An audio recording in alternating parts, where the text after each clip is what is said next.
నమస్తే. నమస్తే. తిరుపతి గంగమ్మ జాతర. అసలు ఎందుకు తిరుపతి గంగమ్మ జాతర చేస్తారు? జనాలు తెరలుగా వస్తుంటారు. ఇది ఎన్నో రోజులు ఆనవాయితీగా చేసుకుంటున్నారు. అది ఎందుకైతే వస్తుంది అనే దాని గురించి ఈరోజు తెలుసుకుందాం. మనతో పాటున్నారు బాలాజీ గారు. అసలు గంగమ్మ జాతర అంటే ఏంది? అసలు గంగమ్మని ఎందుకు నిలువెత్తు గంగమ్మ అంటారు? ఎందుకు నిలబెడతారు? గంగమ్మ చాటింపు అంటే ఏంది? వ్యూవర్స్ కోసం ఏమైనా చెప్పగలరా? తిరుపతి గంగ జాతర అనేది ఇప్పుడు రాష్ట్రమైన ప్రత్యేకమైన పండుగగా మనం చెప్పుకుంటున్నాం ఇప్పుడు. ఉమ్, ప్రస్తుతానికి రాష్ట్ర పండుగగా కూడా ప్రతి ఒక్క స్కూల్స్ కానీ గవర్నమెంట్ హాలిడే కూడా డిక్లేర్ చేసినారు అనమాట. ఉమ్, ఇప్పుడు గంగ జాతర ఇలాంటివన్నీ ఇప్పుడనే మనకు పల్లెలు పట్టుకొమ్మలుగా నిలిచిన రోజు విలేజ్లో ఉండే గ్రామీణ ప్రాంతాల్లో ఉండే దేవతలంతా కూడా ఉమ్, చెట్ల కింద అంతా పూజింపబడుతున్నారు ఆదిమానవుని కాలం నుంచి. ఉమ్, ఆదిమానవుల కాలం నుంచి కూడా చెట్ల కింద పూజింపబడుతున్నారు కాబట్టి ఎక్కువగా చెట్లు ఇవంతా అప్పుడంతా విపరీతంగా లేవు, గుళ్ళు గోపురాలు కట్టలేని పరిస్థితుల్లో ఉమ్, మన హిందూ సాంప్రదాయం ప్రకారం చెట్ల కిందనే పూజిస్తూ ఉన్నారు దేవుళ్ళంతా. ఉమ్, ఇప్పుడు గంగమ్మ వీళ్ళంతా గ్రామ దేవతల్లాగా ప్రతి ప్రతి ఒక్క దగ్గర ఉన్నారనమాట. ఉమ్, గంగమ్మ అనేది అక్క చెల్లెల్లాగా పూజిస్తూ ఉండేవాళ్ళు చాలా మంది, 7 మంది అక్క చెల్లెల్లాగా ఉండేసి ఉమ్, ప్రతి ఒక్క ఊర్లో మనం చూసుకుంటే విలేజ్లో కూడా గ్రామీణ ప్రాంతాల్లో జాతరలంతా చేసేవాళ్ళు. ఉమ్, ఇదంతా ఒక్కొక్క రోజు ఒక్కొక్క దేవతను పూజించడము, వాళ్ళకి తగ్గట్టుగా వాళ్ళ ముగ్గులు కానీ ఉమ్, ఆ గంగమ్మ రూపాన్ని ముగ్గుల్లాగా వేసి ఉమ్, ఇదంతా గ్రామంలో ఎప్పుడైనా సరే మన పంటలు వచ్చినప్పుడు ఉమ్, అవంతా చేసుకుని దాన్ని సంబరాలుగా చేసుకుని ప్రతి ఒక్క జనాలు బంధువర్గాలు కానీ చుట్టుపక్కల ఫ్రెండ్స్ను వాళ్ళందరినీ పిలుచుకుని ఒక అంగరంగ వైభవంగా జరుపుకునే పరిస్థితి నుంచి ఉమ్, ఇప్పుడు తిరుపతి గంగమ్మ అనేది ఇప్పుడు కానీ మనకు కడప జిల్లా నుంచి వచ్చినట్టుగా కొద్దిగా ఆనవాళ్ళు కనబడుతున్నాయి. ఉమ్, కడప జిల్లాలో గంగమ్మ ఎక్కువ నరబలి కోరుతుండేది అనమాట. నరబలి అంటే ఇప్పుడు మానవులను కూడా ఆహారంగా తీసుకుని ఉమ్, విపరీతంగా తింటా వస్తూ ఉంటే కొంతమంది కట్టుబాట్లు వేసి పలానా తేదీల్లో నీకు ఇస్తాం నరబలి అనే విధంగా తింటా వస్తుంది అనమాట. ఉమ్. ఇప్పుడు గంగమ్మ అనేది కడప జిల్లా నుంచి తాతాచార్యులు వారు తీసుకొచ్చేసి గంగమ్మ తిరుపతిలో ఆడ ప్రతిష్టాపన చేసిన వల్ల అప్పటి నుంచి గంగమ్మ జాతర స్టార్ట్ చేసే విధంగా మనకు తెలుస్తుంది. గంగమ్మ జాతరలో వేషధారణ జరుగుతుంది. ఉమ్. ఆ వేషధారణ ఎందుకు చేస్తారు? ఇప్పుడు మనం చూస్తే ఇప్పుడు తిరుపతిలో తాళపాక గంగమ్మ ఒకటి ఉంటారు, ఉమ్, ప్లస్ ఒకటి ఉంటే ఇక్కడ పెద్ద గంగమ్మ ఒకటి ఉంటారు. ఉమ్, తాళపాక గంగమ్మ వచ్చేసి అక్కడ తాతయ్య గుంట కట్ట కింద అక్కడ వెలిసిందనమాట. ఉమ్, తాతాచార్యులు ఇప్పుడు పోయేసి కడప జిల్లాకు పోతా అనమాట. ఆయన జట్ట మహానుభావుడు, ఆయన వచ్చేసి వెంకటేశ్వర స్వామి భక్తుడు అనమాట. ఉమ్, ఆడ వెళ్తే ఒక చెట్టు కింద ఉండేసి ఉంటే ఆడ పోయేసి అందరినీ విపరీతంగా బాధలు పెట్టేదన్నమాట. ఉమ్, అటు పెడతా ఉంటే నరభక్ష్యం కోసం ఆ రోజు పోతా ఉంటే ఆ ఊర్లో అందరూ ఒక్కొక్క రోజు ఒక్కొక్కరిని నరభక్ష్యంగా ఇస్తుండాలి ఆ దేవతకి. ఉమ్, దేవత అనేది రాక్షస రూపంలో ఉండిందనమాట. ఉమ్, ఆ విధంగా నరభక్షకి ఇస్తుంటే ఆడు వాళ్ళు ఏం చేశాడు, మన ఊరు జనాల్ని ఇస్తున్నారు కదా అనే కాన్సెప్ట్లో ఉమ్. ఎవరన్నా బయట ఊరు వాళ్ళని పట్టుకొని పోయేసి అక్కడ నరబలి కోసం ఇచ్చేసేవాళ్ళు అనమాట. ఓకే. వీళ్ళు తాతాచార్యుల వారు వీళ్ళు శిష్యగణం అంతా ఒక రోజు అట్ట పోయేసి కడప జిల్లాలో పోతుందన్నమాట. అప్పుడు వీళ్ళు బందీగా దొరికినారంట వీళ్ళకి. ఓకే. భక్తుడు కదా ఆయన, వెంకటేశ్వర స్వామి భక్తుడు. అవును. దాని తర్వాత వచ్చేసి నరమాంసం అని ఎగబడతా ఉంటే తాతాచార్యుల వారు వచ్చేసి శంకు చక్రాలు వచ్చేసి ఆ ఉమ్, రాక్షసి మీద ముద్రించడం వల్ల ఆమె ఉమ్, శాంతించడం వల్ల ఆ రోజుతో ఆ రాక్షస తత్వం పోయేసి ఉమ్. ఆ రోజు నుంచి విముక్తి కలిగింది. కలిగింది. విముక్తి కలిగిన తర్వాత ఆయన అక్కడికి తీసుకొచ్చేసి ఉమ్. తిరుపతిలో తాతయ్య గుంట అంటారు కదా, అవును. తాతయ్య గుంట వచ్చేసి ఆయన సొంత స్థలం అనమాట. ఓకే. అక్కడ ప్రతిష్టాపన చేశారనమాట. ఓకే. అంటే అప్పుడు గంగమ్మని అక్కడ అక్కడ ప్రతిష్ఠించారు. ప్రతిష్ఠించారు. ఓకే, ప్రతిష్ఠించిన తర్వాత అక్కడ కొంతమంది వస్తా పోతా ఉండేవాళ్ళమాట. ఓకే. వస్తా పోతా ఉంటే అక్కడ వచ్చేసి ఒక ఆయన ఉంటాడు, మొదలయ్యారు ఒక ఆయన. ఆ, మొదలయ్యారు ఉండేసి తాగుబోతుంట, ఫుల్ తాగుబోతాయన. ఓకే. తాగుబోతూ వస్తా ఉంటే తాగేదానికి అది ఇది తీసుకొని పోతుంటారు కదా తినేదానికి. Okay, okay. అట్లా వస్తా ఉంటే గంగమ్మ ఉన్నది అని చెప్పి అక్కడ పెట్టేవాళ్ళు అనమాట. పెట్టేసి ఉమ్. పెడతా ఉంటే పిల్లకాయలు చుట్టుపక్కల ఆడుకునే వాళ్ళు ఈయన తాగుంటాడు కదా, ఫుల్ తాగుంటే ఎత్తుకొని వెళ్ళిపోయేవాళ్ళు అనమాట. ఈయన తెలియకునే అంటే చుట్టుతున్నాయి అనమాట. గంగమ్మ చుట్టూ తిరుగుకుంటా వస్తా ఉంటే ఓకే. పిల్లకాయలు ఆయన చుట్టూ లోపల తాగుబోతు కదా తిరుగుతా ఉంటే ఈ పిల్లకాయలు ఎత్తుకెళ్ళిపోయేది. ఉమ్. ఆయన గంగమ్మే తింటుందని ఫీల్ అయ్యేది అనమాట. ఓకే. తెలియకుండా ఎత్తుకొని ఉమ్, పోతుంటే ఒకరోజు వచ్చేసి పిల్లకాయలు బాగా వర్షం పడుతుందంట. ఉమ్. ఈయన వచ్చేసి పూజ పెడతా అంటే ఉంటే అమ్మవారికి ఆ రోజు నైవేద్యంగా. పిల్లకాయలు నైవేద్యంగా పెట్టాడు. ఓకే. పిల్లకాయలు ఆ రోజు ఎత్తుకోవాలా, ఉమ్, అది చూసేసి రోజు తింటా ఉన్నావు కదా గంగమ్మ, ఈ రోజు ఎందుకు తినలేదు అంటే గమ్మనే ఉండదు. ఆమె ఎట్లా మాట్లాడలేదు అవును, కదా, మాట్లాడలేదు. ప్రతిష్టం కాలేదు. ఈయనంత భక్తుడు కాదు తాగుబోతు. అవును. అప్పటి నుంచి ఆ రోజు తిట్టేదంట ఉమ్. గంగమ్మ అది ఇది అని చెప్పేసి నానా బూతులు తిడితే అవును. అసలు గంగమ్మ జాతరలో చాలా మంది ప్రదక్షిణ చేస్తూ తిడతా అమ్మవారిని ఉంటారు. చాలా తిడతారు. చాలా తాగుబోతులు తిట్టి అట్టే బూతులు ఉంటాయి కదా, ఆ, ఆయన తిడుతున్నాడు అనమాట. ఓకే. ఫస్ట్ ప్రసాదం ఆయనే పెట్టింది యాక్చువల్ గా. రైట్. దానివల్ల ఈ తిట్లు అనేటి గంగమ్మని ఎందుకు తిడతారంటే అది ఆ ఆనవాయితీగా వచ్చి ఉమ్, గంగమ్మని ఏదైనా తిడితే ఇప్పుడు ఆ తల్లిని కూడా మనం ప్రేమగా తిట్టినప్పుడు తల్లి ప్రేమ కనిపిస్తుంది అవును. కదా. 100%. ఈయన కూడా తిట్లు తిడతా ఉంటే ఆ గంగమ్మ పరవశించిపోయేసి ఉమ్. ఈయనకి దాసోహం అయిపోయినట్టు. ఇది ఇచ్చేసి ఆయనకి దర్శన భాగ్యం కలిగించేది అనమాట. అనమాట. Right. దానివల్ల ఆ తిట్లు ఆ పురాణం అంతా స్టార్ట్ చేసి అప్పటి నుంచి చాటింపు అనేది స్టార్ట్ చేసి తిరుపతిలో కూడా ఇప్పుడు ఆనవాయితీగా చేరింది.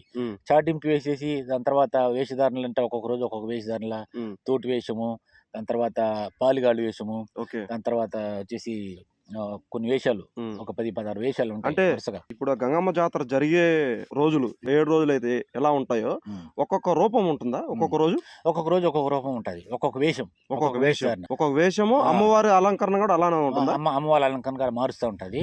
ఒక చుట్టుపక్కల ఒక విలేజ్ అంటే ఇక్కడ అంజిమేడ్ అని ఒక గ్రామం ఉండేది అనమాట. అంజిమేడ్ ఒక గ్రామం ఉంటే అక్కడ వెళ్ళేసి వాళ్ళు ప్రతిమలు ఏర్పరిచేవాళ్ళు అనమాట. లాస్ట్ లో ఆ ప్రతిమ వచ్చేసి గంగమ్మ గుడి ఒక వేప చెట్టు ఉంటది, అక్కడ పెద్ద విగ్రహాన్ని అంతా ప్రతిమ మట్టితో ఏర్పరిచిన తర్వాత దాని తర్వాత మళ్ళీ లాస్ట్ అండ్ ఫైనల్లో ఇవి వచ్చేసి పేరెంటాల వేషంలో వచ్చేసి చెంపనారకం జరుగుతుంది. ఓకే, అది లాస్ట్ రోజు అని లాస్ట్ రోజు అనుకుంటా. లాస్ట్ రోజు జరిగేది. గంగమ్మ ఎందుకు ఈ వేషధారణలు ఎట్లా వస్తాయంటే, ఇప్పుడు పెద్ద గంగమ్మ ఉంటారు, పెద్ద గంగమ్మ ఉండేసి ఆయన ఇదనమాట. పెద్ద గంగమ్మను వచ్చేసి ఇప్పుడు తిరుపతిలో కూడా పెద్ద గంగమ్మ చిన్న గంగమ్మ ఉన్నారు, వాళ్ళ అక్క చెల్లి. అది ఎంత యాక్చువల్గా ఈ వేషాలన్నీ వచ్చేసి పెద్ద గంగమ్మ కాట స్టార్ట్ అయ్యే వేషాలు. ఇప్పుడు చెప్పాలంటే ఒక ఆయన తీసుకొచ్చేసి పెద్ద గంగమ్మ వచ్చేసి ఆంగడ రాక్షసి రూపంలోనే, రాక్షసి రూపంలో విపరీతంగా ఉంటే అక్కడ నుంచి కడప జిల్లా ఆంగడ, కడప జిల్లా నుంచి తీసుకొచ్చేసి ఇక్కడ వచ్చేసి అవిలాలు ఉంటది. అవిలాల్లో ఒక రెడ్డి గారి ఇంటికాడ గంగమ్మ చిన్న బిడ్డలాగా తెచ్చి సాగుతున్నారంట. అంటే ఫస్ట్ గంగమ్మ జాతర అవిలాలో జరుగుతుంది. అవిలాల నుంచి సారు వస్తుంది, అవిలాల నుంచి గంగమ్మకు సారు వచ్చేది అవిలాల నుంచే సారు వచ్చేది. దాని తర్వాత ఒక విధంగా ఒక పురాణం ఏం చెప్తుందంటే, గంగమ్మ అనేది వెంకటేశ్వర స్వామి వారి చెల్లెలు అనేది కూడా వస్తుంది. అవును, నేను విన్నాను ఈ మాట. ఫస్ట్ సార్ అక్కడ నుంచి వచ్చిన తర్వాత తిరుపతి గంగమ్మ జాతర స్టార్ట్ చేస్తారు. అది చాటింపు. ఓకే, అప్పుడు చాటింపు అది ఫస్ట్ డే. దాని తర్వాత ఫస్ట్ డే దాని తర్వాత వివిధ రూపాల్లో ఒక్కొక్క అమ్మవారు ఒక్కొక్క రోజు వచ్చేసి దర్శనం. అంటే లాస్ట్ డే చంప నరకడం అనేసి అంటే ఆనవాయితీ అంతేనా? ఆ రోజుతో జాతర ముగిస్తుంది, ప్రజలకి అన్ని మంచి జరగాలని చంప నరకుతారు అనేది ఆనవాయితీ అంతేనా?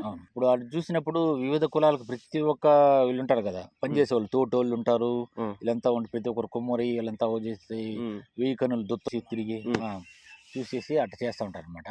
వివిధ రూపాల్లో అమ్మవారి దర్శనం ఇచ్చేసి తిరుపతిని కొంగు బంగారంగా చూసిన ప్రజలందరికీ సుఖశాంతులు కలిగించే విధంగా చాలా ఇంపార్టెన్స్ ఇచ్చి, చాలా సత్యమైన దేవతగా కూడా అందరూ కూడా పెద్ద పెద్ద రాజకీయ నాయకులు కూడా వాళ్ళ వేషధారణలో వచ్చేసి వాళ్ళ ముక్కులు తీర్చుకున్నారు. నేను లాస్ట్ టైం గంగమ్మ జాతరలో నేను ఉన్నాను, స్వయంగా నేను చూసా. చాలా మంది సినిమా యాక్టర్లు కూడా వచ్చారు. మంచు మనోజ్ గారు వచ్చారు. మంచు మనోజ్ గారు వచ్చి ఏమన్నారంటే, మా అమ్మకి నిలువెత్తు రూపం ఈ అమ్మవారు, మా అమ్మకి ఇష్టమైన దేవత అనేసి అని కూడా చెప్తూ కొంచెం ప్రెస్ మీట్ లో కూడా చూశాను.